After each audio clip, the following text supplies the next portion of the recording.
আৰু মোৰ খুব সৌভাগ্য মই এই মঞ্চত মানে উঠিব পাই পেলাই মই এইখন মঞ্চৰ পৰা মই 3বাৰ শ্ৰেষ্ঠ ধুনীয়া হৈছোঁ আৰু আজি আৰু ইয়াতে থকা সীমাবা আৰু গায়ত্ৰীবাক মই সংগ্ৰামী নোচোৱা আৰু আজি মই নিজৰ এটা বেণ্ড কল্যাণজিৎ এণ্ড ফ'ক ব্ৰাদাৰ্ছ বুলি মই আজি কণ্ঠশিল্পী হিচাপে মই প্ৰদৰ্শন কৰি আছোঁ গতিকে এইখন মঞ্চ মোৰ কাৰণে ইমান ডাঙৰ গতিকে মই সৌভাগ্য আজি যে এইখিনি বৰষা বাই মোক এইখিনি সুবিধা দিছে কাৰণে আকৌ এবাৰ বৰষাক ধন্যবাদ জনাইছোঁ আৰু ভুল সামন্ত হৈছে মোৰ আজি ধুতি পিন্ধা নাই মোক সেইটো কাৰণে যে সকলোৱে মাফ কৰে এটা হাত চাপৰি মাৰিলে হ'ব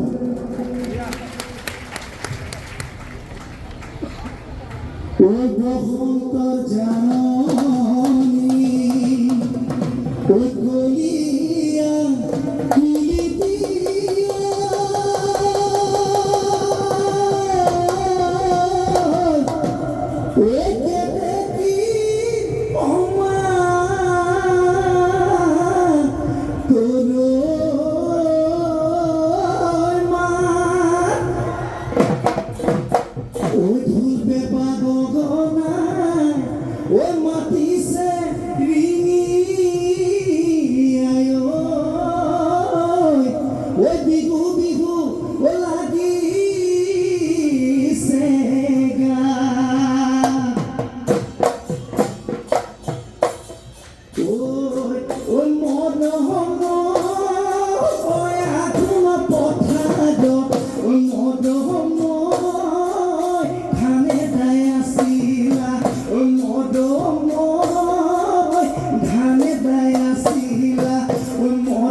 So I put the